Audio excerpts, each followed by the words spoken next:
Welcome to PJDRV. Today we're addressing a truth that may be uncomfortable but necessary to confront.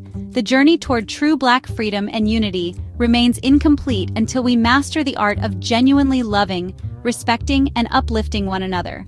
This isn't just about surface-level solidarity, but about deep, authentic connection that transforms our community from within.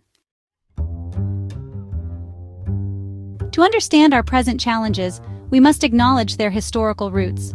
The system of enslavement wasn't just about physical bondage. It was designed to fracture our connections to each other. When people were separated from their families, when light-skinned enslaved people were placed in the house while darker-skinned people worked the fields, when some were given privileges over others, these weren't random choices. They were calculated strategies to prevent unity, because unity equals power. And the echoes of these divisions remain with us today, in colorism, in class divisions, in the ways we sometimes struggle to celebrate each other's success without feeling threatened. These aren't natural behaviors. They're the residue of systems designed to keep us separated. Perhaps the most damaging legacy of our history is the internalization of negative messages about ourselves and each other. When you're told for generations that you're less valuable, less beautiful, less worthy, those messages don't just disappear overnight. We've been conditioned to see ourselves through the eyes of those who sought to diminish us. And tragically, we sometimes perpetuate these harmful narratives, criticizing each other's appearance, speech, or choices, using the same measuring sticks that were never designed for our success. This is why the journey to true unity begins with healing, with consciously rejecting these inherited narratives and choosing to see ourselves and each other through eyes of love, not judgment.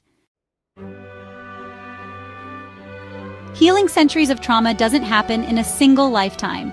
Each generation carries the responsibility to heal more, learn more, and build more than the one before.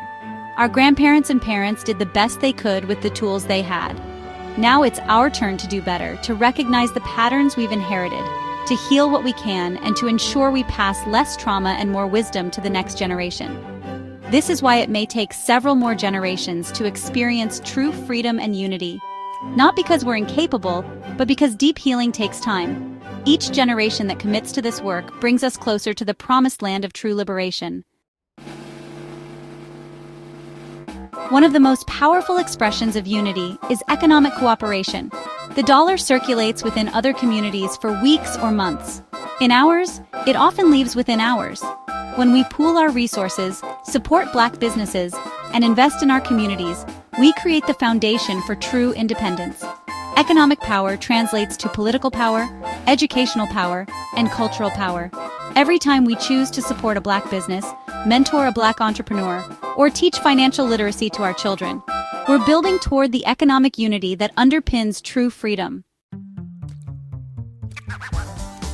Perhaps nothing is more revolutionary than Black love. Love for ourselves, love for our partners, love for our children, and love for our community. In a world that has often denied our humanity, choosing to love ourselves and each other fiercely and unapologetically is an act of resistance. It's a declaration that we are worthy of love, respect, and dignity. When we celebrate each other's victories instead of feeling threatened by them, when we speak life into each other, instead of tearing each other down when we protect our most vulnerable community members, these acts of love build the foundation for true unity. So what does this journey look like in practice? Here are concrete steps each of us can take to foster greater unity within our community. Commit to unlearning negative messages about your worth, your beauty, and your potential. You cannot authentically love others until you love yourself. Before you speak about another Black person, ask yourself, is this uplifting? Would I want someone to speak about me this way? Our words have power. Celebrate the success of other Black people loudly and proudly. Share their work, buy their products, recommend their services. Create spaces where wisdom can flow between generations. Our elders and our youth both have essential perspectives to share. When conflicts arise, address them directly and compassionately. Choose restoration over division, understanding over judgment. The journey toward true Black unity and freedom is a marathon, not a sprint. It will likely take several more generations before we fully heal the wounds of our past and create the bonds of authentic love and respect that will sustain us. But each step we take matters. Each time we choose love over judgment, unity over division, and respect over criticism, we move closer to the freedom our ancestors dreamed of. We may not see the full fruition of this work in our lifetime, but like those who planted trees knowing they would never sit in their shade, we do this work for those who will come after us. Until Black folks learn to love, respect, and uplift one another consistently and authentically, we continue the journey. But make no mistake, with each generation that commits to this healing work, we move closer to experiencing the true freedom and unity that is our birthright. Thank you for joining us on PJDRV. If this message resonated with you, share it with someone who needs to hear it. Subscribe for more content that challenges, inspires, and empowers. And remember, the revolution begins within.